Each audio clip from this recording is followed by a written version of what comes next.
ആയിരക്കണക്കിന് മലയാളികൾ ഉൾപ്പെടുന്ന ബിസിനസ്സുകാർ വഞ്ചിതരായിട്ടുള്ള വലിയ ഒരു തട്ടിപ്പിന്റെ കഥ കേൾക്കണോ നിങ്ങൾക്ക്? കോർപ്പറേറ്റ് കമ്പനികളുടെ CSR ഫണ്ട് മറിച്ചു നൽകുന്നു. വലിയ കമ്പനികളുടെയും വ്യക്തികളുടെയും ബ്ലാക്ക് മണി വൈറ്റാക്കി നൽകുന്ന ഒരു പദ്ധതിയാണ് ട്രേഡിംഗ് പ്രോഫിറ്റ് ഫണ്ട് അഥവാ TPF, ഇറേഡിയം കോപ്പർ എക്സ്പോർട്ട്. ഇങ്ങനെ തുടങ്ങുന്ന വ്യത്യസ്ത പദ്ധതികളുമായിട്ടാണ് ഈ റാക്കറ്റ് ബിസിനസ്സുകാരെ സമീപിക്കുന്നത്. Fake RBI approvals, company letter pads ഉൾപ്പെടെയുള്ള കൃത്രിമ രേഖകൾ, നോയിഡ, മാണ്ഡ്യ ഉൾപ്പെടെയുള്ള ചില നഗരങ്ങൾ കേന്ദ്രീകരിച്ച് പ്രവർത്തിക്കുന്ന ഓഫീസുകൾ, 5 സ്റ്റാർ ഹോട്ടലുകൾ കേന്ദ്രീകരിച്ചുള്ള മുതിർന്ന RBI ഉദ്യോഗസ്ഥർ, കമ്പനി ഒഫീഷ്യൽസ് എന്നിവരൊക്കെയാണ് എന്ന് തെറ്റിദ്ധരിപ്പിച്ചുകൊണ്ടുള്ള ചില രഹസ്യ മീറ്റിംഗ്സ്, അറിയപ്പെടുന്ന ചില ബിസിനസ്സുകാർക്ക് പണം നൽകുന്നതിന്റെ രേഖകളും ഫോട്ടോസും, ഇങ്ങനെ തുടങ്ങി പലയിനം കലാപരിപാടികളുണ്ട് ഇരകളെ വിശ്വസിപ്പിക്കാൻ.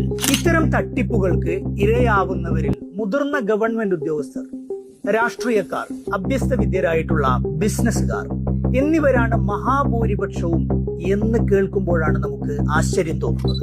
ഈ മാസം, അതായത് 2025 ഡിസംബറിൽ ആലപ്പുഴയിൽ രജിസ്റ്റർ ചെയ്തിട്ടുള്ള 76 ലക്ഷം രൂപ നഷ്ടപ്പെട്ടിട്ടുള്ള ഒരു കേസിൽ അതിന്റെ ഇരകളുടെ ലിസ്റ്റ് വന്നപ്പോൾ DYSP, പഞ്ചായത്ത് പ്രസിഡന്റ് വരെയുള്ളവർ അതിൽ ഉൾപ്പെട്ടിട്ടുണ്ട് എന്ന് അന്വേഷണ ഉദ്യോഗസ്ഥർ മാധ്യമങ്ങളോട് വെളിപ്പെടുത്തുന്നു. തമിഴ്നാട് CBCID ഈ കഴിഞ്ഞ ഒക്ടോബർ, നവംബർ, ഡിസംബർ മാസങ്ങളിലായി തമിഴ്നാട്ടിൽ രജിസ്റ്റർ ചെയ്തിട്ടുള്ള 13 കേസുകളിലായി 30-ലധികം അറസ്റ്റുകൾ നടത്തിയിട്ടുണ്ട്. കേരളം, തമിഴ്നാട് കേന്ദ്രീകരിച്ചാണ് ഇത്തരം സംഘങ്ങൾ കൂടുതലായി പ്രവർത്തിച്ചുകൊണ്ടിരിക്കുന്നത്. കൂടോത്രം, മന്ത്രവാദം പോലെയുള്ള ചില ആത്മീയ പൊടിക്കൈകളും ഇവർ ഇരകളിലെ തൽപരരെ ടാർഗറ്റ് ചെയ്തുകൊണ്ട് പ്രയോഗിക്കുന്നുണ്ട്. മലയാളികളായ 100 കണക്കിന് പ്രവാസി വ്യവസായികൾ ഈ ലൂപ്പിൽ കിടന്ന് കറങ്ങിക്കൊണ്ടിരിക്കുന്നതിന് ഒരു ബിസിനസ് കൺസൾട്ടന്റ് എന്ന രീതിയിൽ ഞാൻ നേർസാക്ഷിയാണ്. എന്തൊക്കെ തെളിവുകൾ നിരത്തി ഇതൊരു നല്ല തട്ടിപ്പാണ് എന്ന് നമ്മൾ വാദിച്ചാലും തെളിയിച്ചാലും അത് അംഗീകരിക്കാനോ ഈ ഗ്രൂപ്പിൽ നിന്ന് പുറത്തു കടക്കാനോ ഇരകളാക്കപ്പെട്ട സാധുക്കൾ തയ്യാറല്ല, അല്ലെങ്കിൽ അവർക്ക് സാധിക്കുന്നില്ല എന്ന പരമമായ ഒരു സത്യവുമുണ്ട്.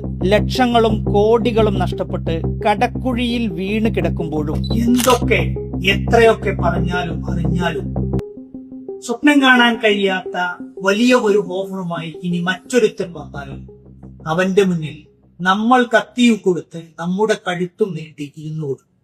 അതാണ് മനുഷ്യരും സമ്പത്തും തമ്മിലുള്ള ബന്ധം.